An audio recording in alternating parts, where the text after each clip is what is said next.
Welcome to day 10 of the 1K per day challenge. Today we're going to choose a traffic source and you've got 3 to pick from. So first one is Facebook. I'm going to go through the pros and cons of each of these real quick. I know a lot of you are probably familiar with these 3 sources. Well, at least the first 2, Google and Facebook. So I'm going to go through these pretty quick. Obviously, if you got any kind of questions about your specific niche, what's best, leave them in the comments below the video or shoot me an email. As far as I've had a couple of questions about compliance on these networks based on certain niches. I am going to cover compliance when I go through the actual setup of a campaign inside of each of these sources. So it kind of deserves its own, probably 15-20 minute, discussion on compliance. And it applies really to both Facebook and Google because they're very similar in the policies they have. So again, I'll cover compliance when I cover the actual setup, which will be tomorrow, of each of these sources. So pros of Facebook, in my opinion, is the easiest of these 3 traffic sources for beginners. Very high quality traffic.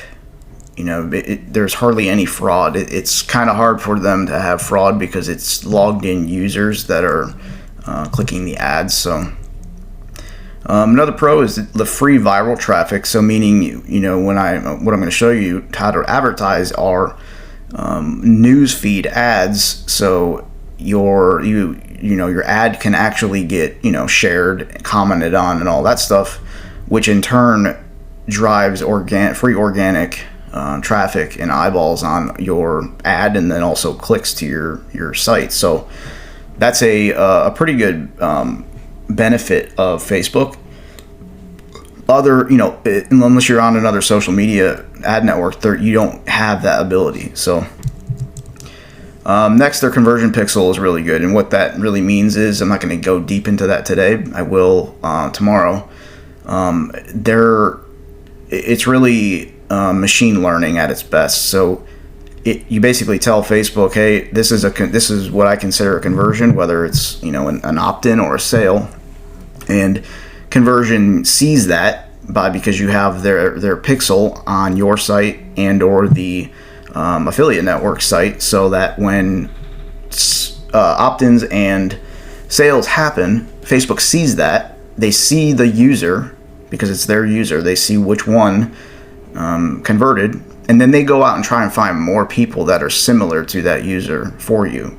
And that's what I mean by their conversion pixel is really good. Is it learns as it goes. So it's one of the best out there, aside from Google.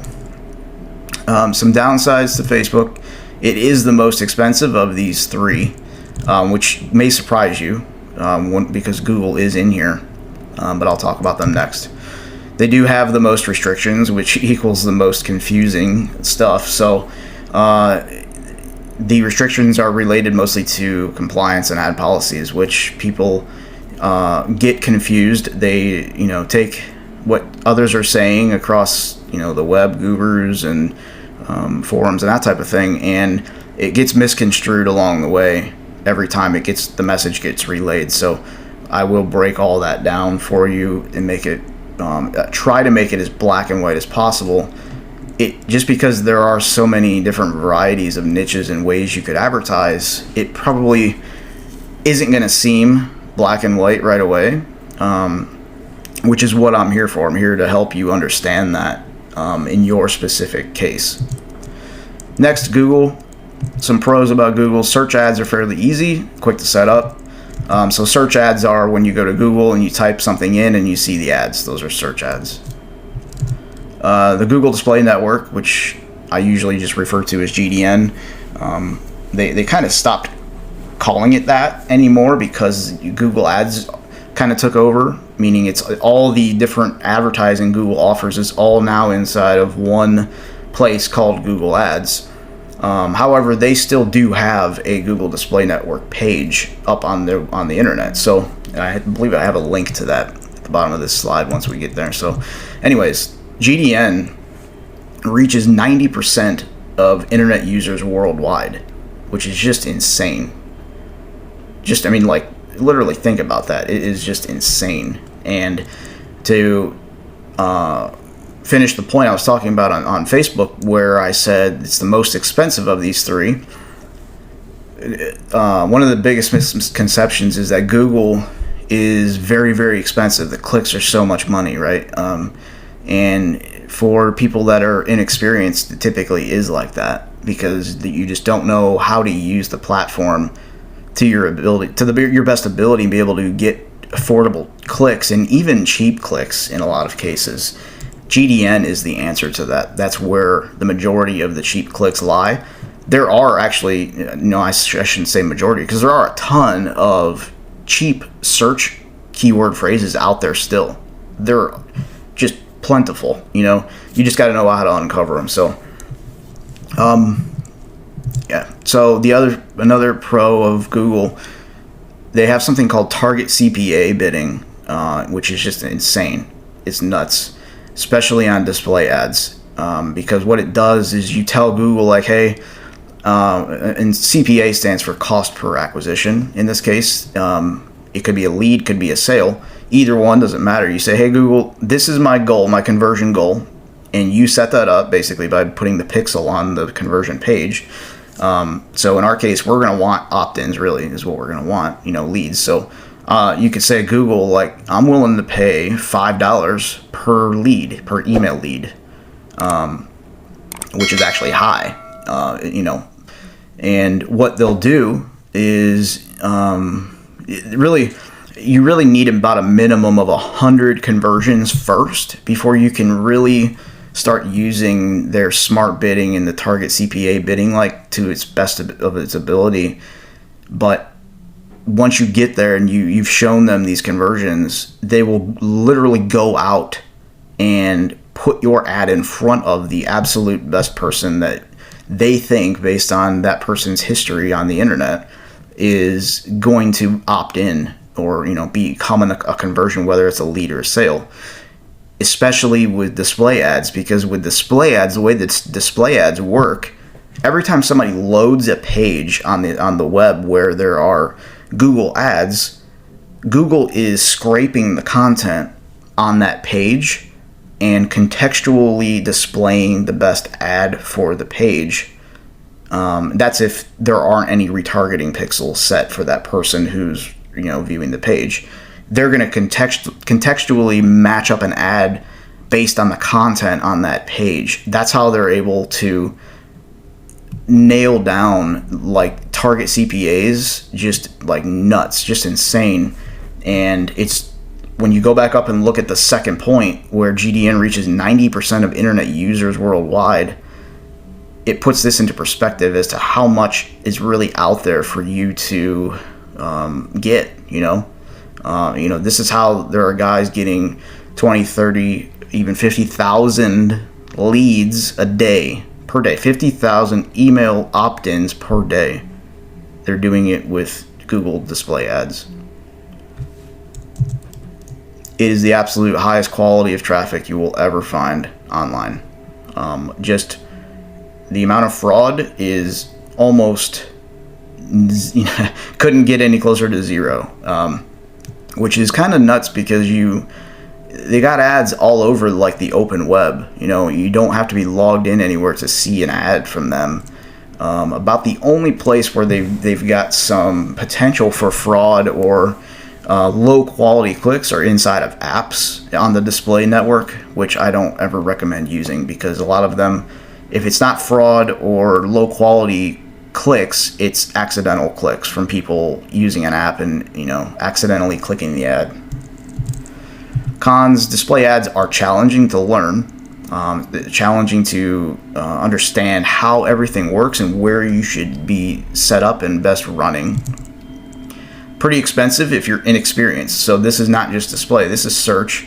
If you don't know how to use the platform, again, to the best of your ability, it's going to be expensive, because you're doing the least amount of work possible to just get up and running, and Google's just going to take advantage of you. You don't know the ins and outs of the platform. And they do have many restrictions, again, which equals very confusing. It's basically the same as Facebook as far as restrictions, except I feel like Google has gotten a little more relaxed on some of that stuff based on what I've seen running using the spy tools. Facebook they're being very strict and not really they're not being helpful when they're disapproving or even banning accounts, because they just a lot of times don't tell you specifically what the problem was. If they do tell you specifically what the problem was, it's a very vague explanation. So it's challenging navigating those waters, but it's not impossible. And it's actually right now is like the perfect time to be doing this, because there are so many people that don't know what to do. They're afraid to do anything. They're frozen and paralyzed in kind of fear of running something just for it to get banned or disapproved, and they're just doing nothing. So that kind of leaves it open to guys like people like us that we know what we're doing, we know what the ad networks want, and we give them what they want. So there's that link if you're interested in just kind of checking out GDN and the stats on that page there. The last source is traffic source is MGID, and if you're not familiar with MGID is a native ad network. So the pros, it's a very straightforward, simple campaign setup. There aren't a lot of targeting options. It's a pay-per-click network, so you're not paying if somebody just views it. They've got to actually click your ad before you get charged. Because there aren't any very specific targeting, basically the targeting is country, device, operating system, that kind of stuff, and then they've got categories you can run in, and there probably are quite a few categories, but they're not as specific as you would probably like. So again, you're only getting charged when somebody clicks the ad, so it's intent based. People have got to click the ad, and if they click the ad, it means that they're at least interested based on what your ad said. So you're only getting charged per click, if somebody's at least interested enough. And the clicks are extremely cheap, so you can still get them for 5 cents or less, depending on some of U.S. clicks, like the high quality U.S. clicks. Probably the lowest you can get is 5 cents. Outside of the U.S., you can still get them for 3 cents or less too. The cool thing about MGID is you get your own personal dedicated account manager, which unless you're spending just gobs of money at Facebook or Google, you're not going to get that unless they change something between now and when you're seeing this video. But MGID is very helpful in at least getting you up and running, and really maneuvering the system, because they do offer CPA bidding as well, kind of like I was talking about with Google. Just nothing like Google and Facebook as far as finding the best person and all that stuff. They just don't have the data. Last pro is you can get a 20% deposit bonus. So the way they work is you've got to deposit money first, and then you can run ads based on the amount of money in your account. And the minimum deposit for them is $100. To get the 20% deposit bonus, you've got to deposit a minimum of $500, and they'll give you 20% up to $2,000. So I've got a link down the bottom of this slide that will pop up here at the end that you can use. It's my affiliate link. Some cons of MGID: tracking is actually required. You absolutely need tracking, and that's tracking setup can be challenging, but again, you're going to watch me set up the whole entire thing here on screen. Not today, but tomorrow. Optimization is challenging. So once you get your tracking set up, you start running, data's coming in. If you don't know what you're doing, that's challenging, and it's a con to it's a downside for a lot of beginners because they don't know what to do. So you're in the right place if this is interesting. If you're interested in running an MGID or even any other native ad network. There are other ones out there. Personally, for beginners, I feel like MGID is just the best. Last thing is, it's a much lower quality of traffic than Facebook and Google. There does tend to be some fraud and bot traffic on here. When I say much lower quality, I'm talking about comparatively speaking to Facebook and Google. It's not, traffic that's not ever going to spend money, because I've personally used MGID. I've been using them for 2, 3, maybe even 4 years now, and have made tons of money with that network, because of the native ad networks, they have some really good quality traffic compared to even some of the big guys like Taboola and Outbrain. MGID is right up there with them as far as quality goes, even above Rev Content, in my opinion. So there's a little note on that deposit bonus. You can use my, if you want the bonus, you have to use my affiliate link. And you just click the link, you set up your account, and after you deposit a minimum of 500, MGID will give you a bonus, a 20% bonus. And I think it takes 24 hours or something before they add that bonus in. They do it manually. So if you got any questions on that, just let me know. But you can just go in and deposit $100. The other thing to know, that I probably should have put that on here for MGID, their minimum daily budget is $50. So with native ad networks, you're typically going to find that they're a minimum daily spend of usually a pretty high amount. Rev Content's $100. Taboola is actually only one of the few that doesn't require a minimum daily budget, but you're just not going to get any traffic because their click prices are close to $1 almost for a lot of the higher quality sources. So so what you're really going to do is today, what we're going to do is get signed up and set up. You're going to pick one of these three. I'm going to show you right now today the setup, very simple, of each of them. And you're basically just going to create an account. And if any kind of a asset that's required, like Facebook, you're going to need a Facebook page. It's super easy. Google's just creating an account. There's nothing really else to do. Add a payment method in there. So those are the things that we're going to do today. Facebook, I do recommend you use a business manager account, which all you need to do is go to business.facebook.com and excuse me, sign up. You just log in with your own personal Facebook account, and then you can just basically attach it to to that. So you can also just create a new Facebook profile if you want. That's totally up to you. So I recommend doing that. Create the business manager account, go in and add any kind of business info, just the basic address type stuff, and then add a payment method in there. Next thing, you're going to create a Facebook page for the business. You need some kind of a page. You need a page in order to run ads inside of the news feed on Facebook. And for the page, we're going to go in. You're going to add a logo, cover image, and then fill out any kind of page info that you can. That's going to be Facebook.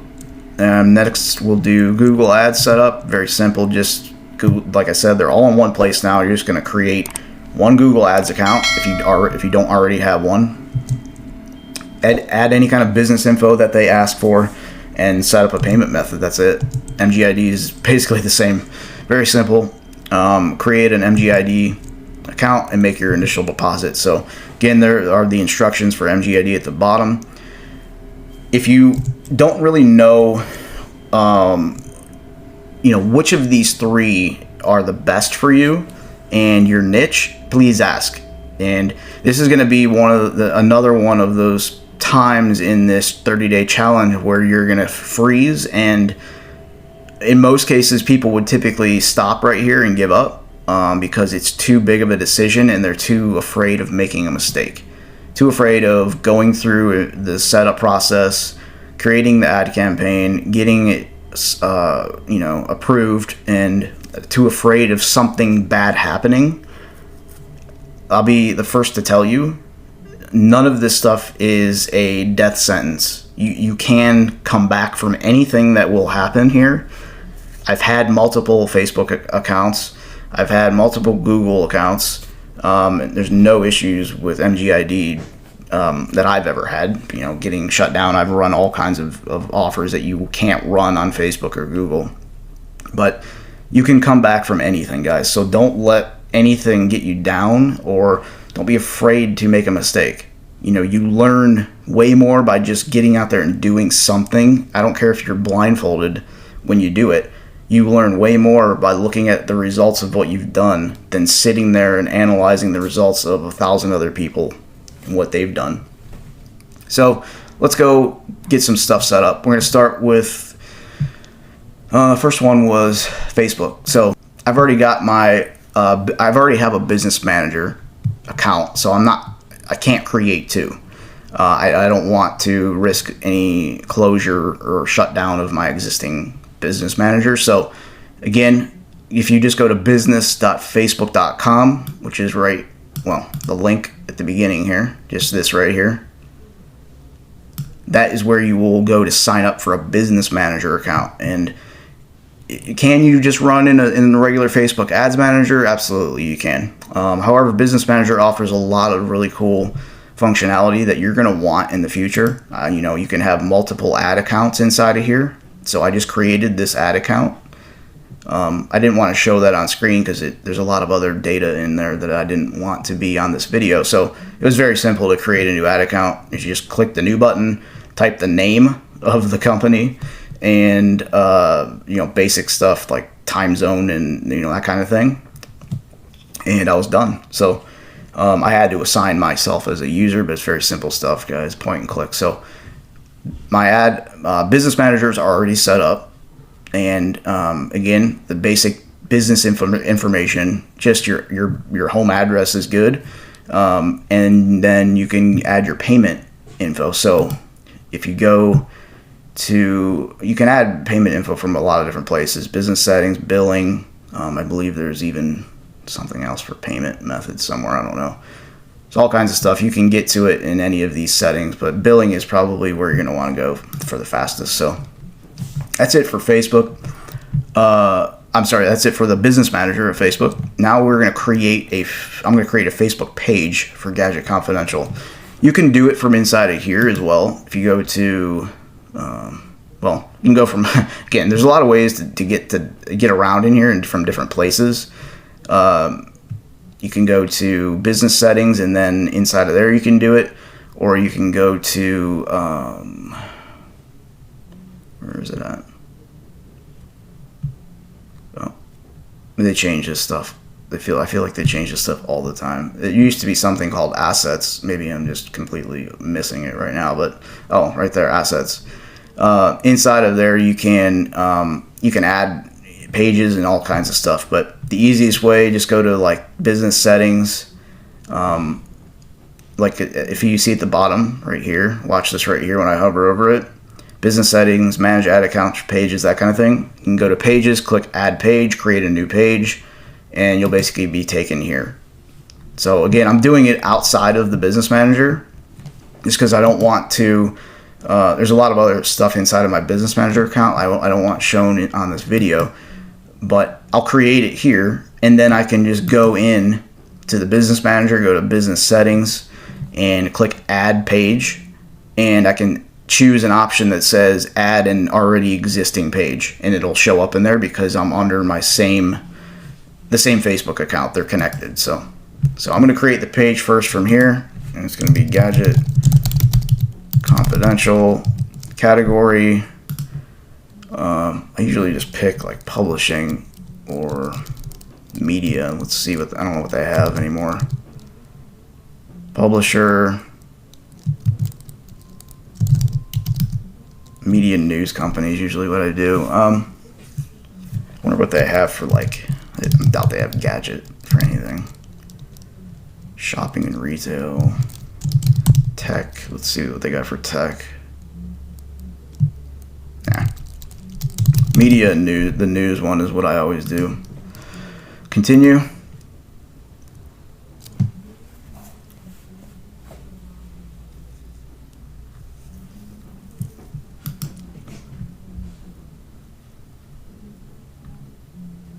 Add a profile picture. Let's see, I'm gonna upload. Where are we at here? What is the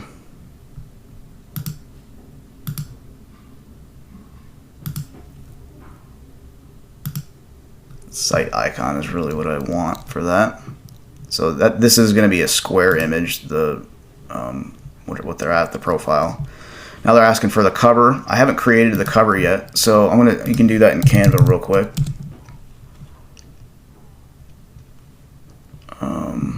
Facebook post, Facebook cover right here. They've got a bunch of different templates here. You can either just like scroll down and look through them, or just kind of make a basic one yourself. I don't get too crazy with this stuff, so I really use Canva because they've already got the sizes preset. That's like the biggest thing. So the background is gonna be white. I'm gonna upload my logo. I don't think it's in here yet.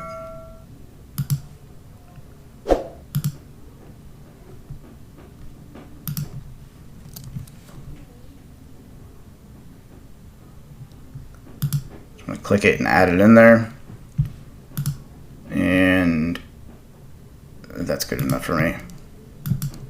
Like I said, I don't get crazy with that stuff. Download. Now we'll go back here and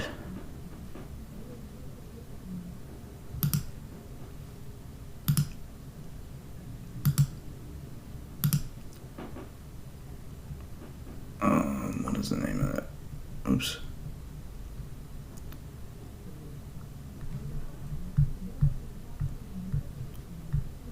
Come on. Way at the bottom.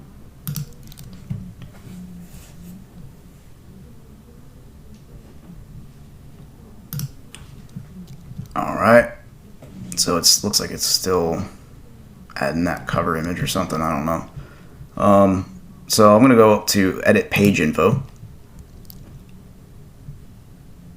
So it's giving you some, like complete stuff, complete the about section. So short description. I'm going to go over to my site and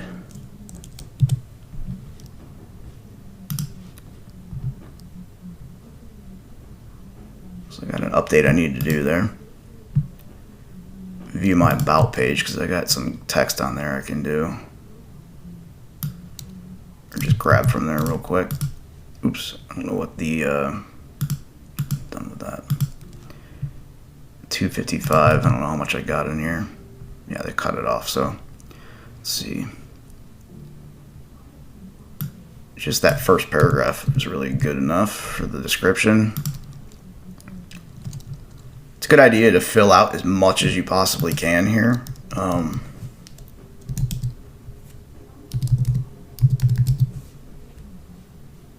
Save changes, website.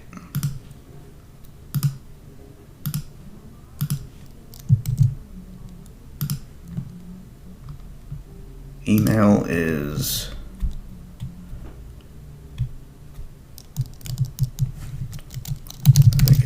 Dustin.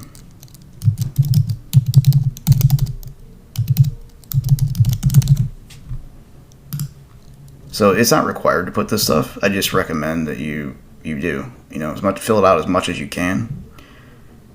So for this, I don't put the street. You can just put the city name, like right here, and save it, and they'll let you do that.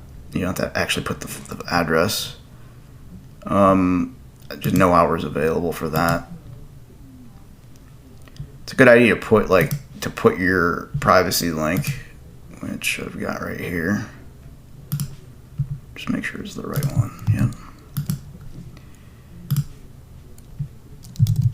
All right. Save that. So I'm going to click this again and see if this stuff goes away. Make sure I got enough stuff in here. Check the notifications for the page. Shows I just made changes to it. Okay. Go back to the page real quick. All right, there's the cover image. So they give you some tips of things that you can do.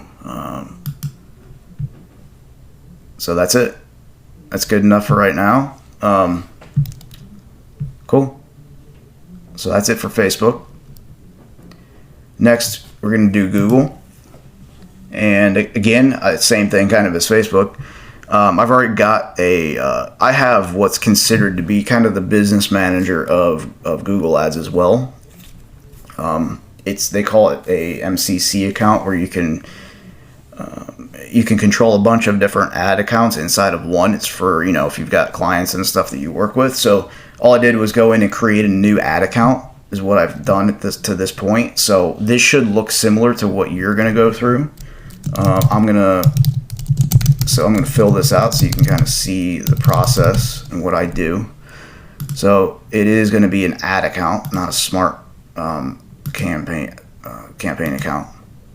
Country, set all this stuff to fit your specific business. I don't really know what this is, honestly, and don't need users. So you're going to want to enter in your, billing information. I've already got my own card entered for my other account, so I can use that here.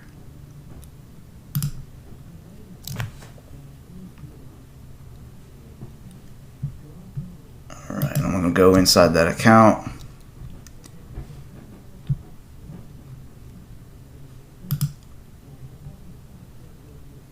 And okay, yep, just want to make sure I get them in the right area here. So make sure this is really as far as you can get today.